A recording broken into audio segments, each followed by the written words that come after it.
Hello guys, तो एक बार फिर से आपका स्वागत है हमारे चैनल पाई स्क्वायर क्लासेस में, जिसमें आज हम पढ़ने वाले हैं इलेक्ट्रिक फील्ड से जुड़े हुए कुछ न्यूमेरिकल। और इससे पिछली वीडियो में हमने इलेक्ट्रिक फील्ड का कॉन्सेप्ट समझा था, इलेक्ट्रिक फील्ड के फॉर्मूलों को समझा था और उसके यूनिट्स और उसकी डायमेंशंस के बारे में हमने चर्चा करी थी।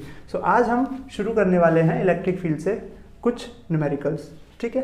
सो न्यूमेरिकल करने से पहले एक बार आप देखने से पहले एक बार आप खुद वीडियो को पॉज करिएगा और खुद सॉल्व करने की कोशिश करना, क्योंकि जब तक आप खुद नहीं करोगे तब तक आपको खुद से आएगा भी नहीं।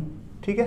सो क्वेश्चन क्या है, इलेक्ट्रिक फील्ड से जुड़े हुए क्वेश्चंस में बहुत बेसिक कॉन्सेप्ट यूज़ होते हैं, तो 11th क्लास के कुछ कॉन्सेप्ट्स भी हैं, तो मैं उनको भी साथ में साइड बाय साइड एक्सप्लेन करता जाऊंगा।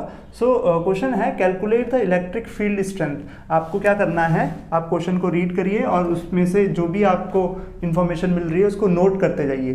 Calculate the electric field strength required to just support a water drop of mass 10 to the power -3 kg and having a charge of 1.6 into 10 to the power -19 coulomb. आपको क्या करना है, आपको electric field strength calculate करनी है।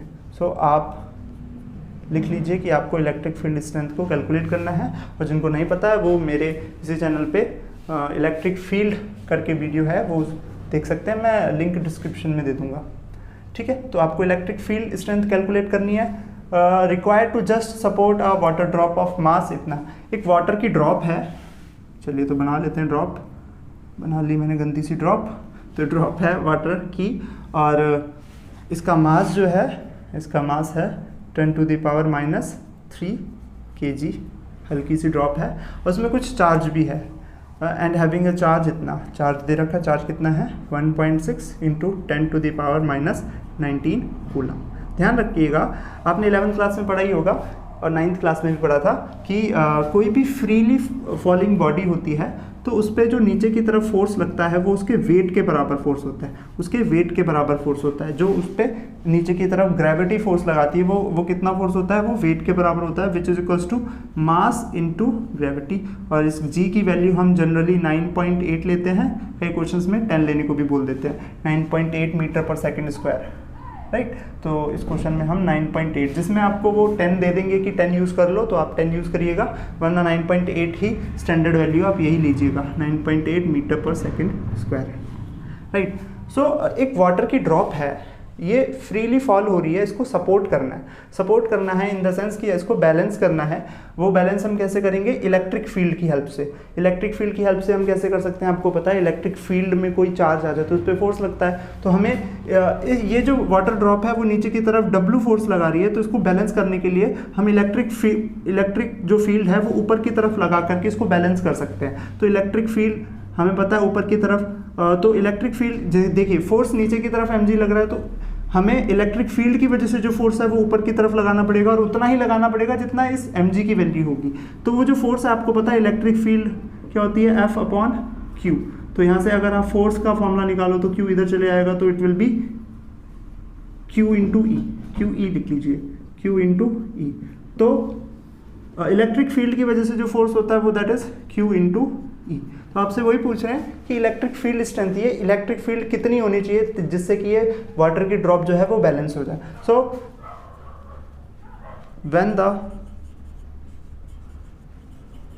Drop is balanced, या stationery लिख सकते हो, बैलेंस लिख लीजिए, balanced. So force due to electric field must be equal to weight of water drop। देखिए, वाटर की ड्रॉप जितना फोर्स नीचे को लगाएगी उतना ही तो ऊपर को हमें इलेक्ट्रिक फील्ड की वजह से फोर्स लगाना पड़ेगा, तभी तो ये ड्रॉप जो है जस्ट सपोर्ट हो पाएगी। उन्होंने बोला कि कितना इलेक्ट्रिक फील्ड स्ट्रेंथ चाहिए जिससे कि ये जो वाटर की ड्रॉप है जस्ट सपोर्ट में हो जाए, मतलब बैलेंस हो जाए, मतलब जितना फोर्स नीचे की तरफ लग रहा है उतना ही ऊपर की तरफ लगे। तो force due to electric field ऊपर की तरफ, वेट ऑफ वाटर ड्रॉप नीचे की तरफ, तो ये दोनों बराबर होने चाहिए।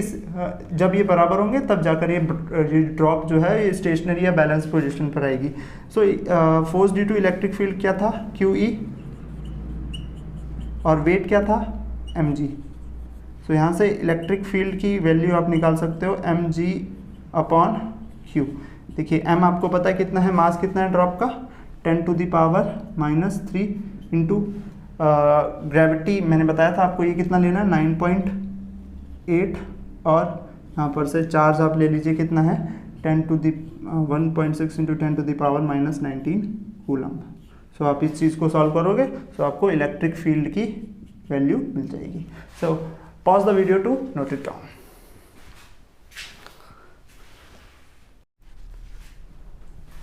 सो क्वेश्चन नंबर 2 देखते हैं। How many electron should be remove from a coin of mass 1.6 gram. अच्छा एक कॉइन है जिसका मास, चलिए कॉइन बन गई, कॉइन का मास कितना है, इसका मास दे रखा, इधर लिख लेते हैं, गिवन चीज़ें लेफ्ट साइड में लिख लेते हैं। इसका मास है 1.6 ग्राम्स। तो ध्यान रखना ग्राम ऐसा यूनिट नहीं है, तो आप क्या करोगे इसको केजी में कन्वर्ट करोगे। आपको पता है ग्राम्स को केजी में कन्वर्ट करने के लिए 10⁻³ से मल्टीप्लाई करते हैं। सो आप ये वाली वैल्यू यूज़ करोगे 1.6 इंटू 10⁻³ kg यूज़ करोगे। उसके बाद एक कॉइन थी उसका मास दे दिया, ओके। पूछ रहे हैं how many electron should be removed, how many electron should be removed, कितने इलेक्ट्रॉन इस कॉइन से रिमूव कर दिए जाएं जिस कॉइन का मास इतना है, जिससे कि वो एक इलेक्ट्रिक फील्ड कितनी, जिसकी इंटेंसिटी कितनी है, इलेक्ट्रिक फील्ड की इंटेंसिटी दे रखी है 10⁹ न्यूटन पर कूलम। कितने इलेक्ट्रॉन इस कॉइन में से हम रिमूव कर दें जिससे कि वो जिस कॉइन का भार दे रखा 1.6 ग्राम, जिससे कि वो इतनी इलेक्ट्रिक फील्ड में फ्लोट करना शुरू कर दे, फ्लोट करना, ठीक है। अच्छा इलेक्ट्रिक फील्ड डायरेक्टेड अपवर्ड्स है, मतलब इलेक्ट्रिक फील्ड की डायरेक्शन किधर को है, अपवर्ड्स। तो आपको पता है इलेक्ट्रिक फील्ड ऊपर की तरफ है तो उसका फोर्स भी ऊपर की तरफ होगा, तो फोर्स कितना होता है QE।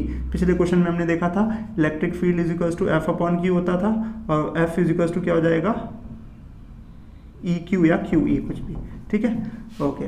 सो आपको पता है कोई भी फ्रीली फॉलिंग बॉडी जो है वो नीचे की तरफ अपने वेट जितना फोर्स लगाती है तो उसका वेट कितना है mg, ठीक है। सो आप g इसमें भी आप 9.8 यूज़ करेंगे। तो आपसे पूछा है नंबर ऑफ इलेक्ट्रॉन, कितने इलेक्ट्रॉन इसमें से हम रिमूव करें। तो आपको पता है इलेक्ट्रॉन्स के लिए हम n यूज़ करते हैं, टर्म n निकालना है आपने, ठीक है। सो इसमें क्वांटाइजेशन का कॉन्सेप्ट भी यूज़ है। तो फिलहाल के लिए व्हेन द कॉइन फ्लोट्स, जब कॉइन फ्लोट करती है तो upward force of electric field must be equal to weight of coin. जैसे पिछले क्वेश्चन में हमने किया था कि जो इलेक्ट्रिक फील्ड का फोर्स ऊपर की तरफ है वो इसके बराबर होना चाहिए नीचे की तरफ जो फोर्स है, तभी जाकर ये फ्लोट करेगा, मतलब बैलेंस। क्योंकि जितना फोर्स नीचे उतना ही फोर्स ऊपर होगा, तभी जो बीच में कॉइन है वो फ्लोट हो पाएगी या बैलेंस हो पाएगी, ठीक है। तो अपवर्ड फोर्स इलेक्ट्रिक फील्ड की वजह से अपवर्ड फोर्स कितना है QE, और वेट ऑफ कॉइन कितना है mg, ठीक है। अब देखिए E आपको दे रखा है। अब क्योंकि हमें पता है क्वांटाइजेशन का कॉन्सेप्ट जो था Q इज इक्वल्स टू क्या होता था NE, तो आप Q की जगह N और E यूज़ कर सकते हो। E ऐसे रहने दीजिए, mg ये आ जाएगा।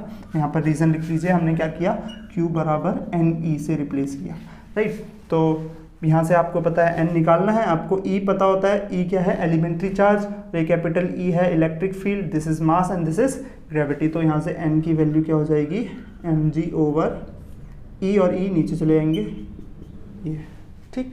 तो आप n यहाँ से निकाल सकते हो, n बराबर m की वैल्यू रखिए यहाँ से ये 1.6 इंटू 10⁻³ जी आप 9.8 यूज़ करिएगा। जब तक आपको क्वेश्चन में कहता नहीं है 10 यूज़ कर लो, तब तक आप 9.8 ही यूज़ करना, ओके। अब E क्या होता है, एलिमेंट्री चार्ज, इसकी वैल्यू होती है 1.6 इंटू 10⁻⁻19 इंटू E, यहाँ पर इलेक्ट्रिक फील्ड है दैट इज 10⁻⁹, ठीक है। तो ये आप देख सकते हैं 1.6 से 1.6 कैंसिल हो गया, ये 9.8 ऐसे ही रहेगा। और आपको पता है ये जो पावर वाले टर्म्स हैं हम साथ में सॉल्व करते हैं, तो ये 10⁻³ माइनस का 3 ऐसे ही रहा। इन दोनों को सॉल्व करेंगे तो 10⁻⁻10 आएगा, वे 10⁻⁻10 ऊपर जाके 10⁻+10 हो जाएगा। तो 9.8 इंटू 10⁻, ये -3 और +10 कितना हो जाएगा 7, ठीक है, इलेक्ट्रॉन्स। तो n की वैल्यू ये आ गई। This is your solution.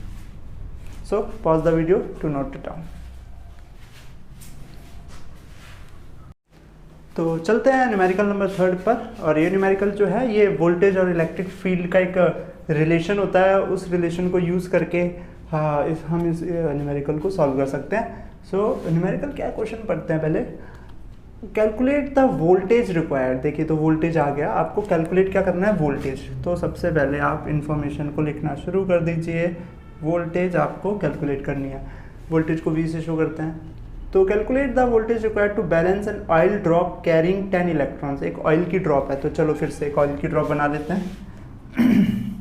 तो ये रही हमारी गंदी सी, नहीं ये बहुत ज़्यादा गंदी थी, ये भी गंदी है, चलो ठीक है ये ठीक है. सो एक ऑयल की ड्रॉप है जिसमें 10 इलेक्ट्रॉन्स है. ठीक है, 10 इलेक्ट्रॉन्स है मतलब इसमें चार्ज दे दिया. देखिए इलेक्ट्रॉन्स को हम n बोलते थे, n is equals two electron कितने हैं 10. ठीक है, सो q हमें मिल गया है, q इज इक्वल्स टू क्या होता है ne. तो आप q बराबर n कितना है 10 और e क्या होता है elementary charge 10 to the power minus 19. तो चार्ज हमें मिल गया, ये हो जाएगा 1.6 into 10 to the power minus 18 coulomb. तो Q हमें मिल चुका है. ठीक है, तो एक ऑयल की ड्रॉप है जिसमें कुछ चार्ज है जो कि हमने कैलकुलेट कर लिया. 10 इलेक्ट्रॉन्स थे. अब देखिए इलेक्ट्रॉन्स है तो नेगेटिव चार्ज होगा, तो इस पर क्या कौन सा चार्ज है, नेगेटिव. ठीक है, तो ध्यान रखना नेगेटिव चार्ज है कितना, 10 इलेक्ट्रॉन्स के बराबर, मतलब 10 इलेक्ट्रॉन्स पर इतना चार्ज होता है. When located between the plates of capacitor. अब ये कैपेसिटर क्या होता है, आप 2 चैप्टर्स बाद पढ़ोगे. कैपेसिटर क्या होता है, plates of capacitor. Capacitor is just a pair of plates. 2 metal की प्लेट्स होती हैं, उसका पेयर कोई कैपेसिटर बोलते हैं. ठीक है, लोकेटेड बिटवीन. तो ये ऑयल ड्रॉप थी, इन दोनों के बीच में रखी हुई थी, तो हमने बना दिया. और ध्यान रखना जो 2 प्लेट्स होती हैं, एक पॉजिटिवली चार्ज होती है तो दूसरी होती है नेगेटिवली चार्ज.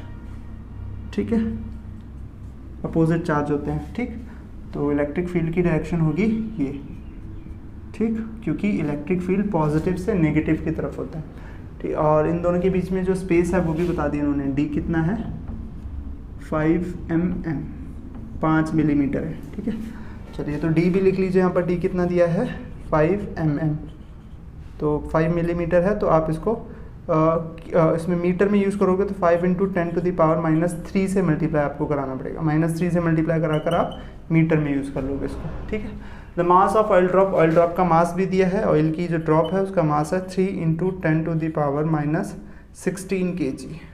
ठीक है, तो आपको और जी इस बार बोला है कि 10 मीटर पर सेकेंड स्क्वायर आपको यूज़ करना है. सो आपको कैलकुलेट क्या करना है, वोल्टेज आपको कैलकुलेट करना है. तो अब आप देखिए इस ड्रॉप में नेगेटिव चार्ज है क्योंकि इसमें इलेक्ट्रॉन्स थे, और ये नेगेटिव चार्ज है. और आपको पता है जब ये फ्रीली छोड़ी जाएगी तो इस पर नीचे की तरफ एक फोर्स लगेगा जो कि इसके वेट के बराबर होगा, जो कि mg होगा. ठीक है, और इलेक्ट्रिक फील्ड की वजह से जो फोर्स लगेगा वो ऊपर की तरफ लगेगा और वो होगा E इंटू क्यू या QE. इतना फोर्स लगेगा ऊपर. ठीक है, अच्छा अगर इसको हमें क्या कराना है, बैलेंस करना है. मैंने बताया था बैलेंस टर्म यूज़ करेंगे, तो ये इसको ऐसे ही सॉल्व करेंगे. तो when the drop is balanced. जब क्या हो, ड्रॉप क्या हो, बैलेंस्ड हो. जब ड्रॉप बैलेंस्ड होगी तो क्या होगा, force due to electric field must be equal to weight of drop.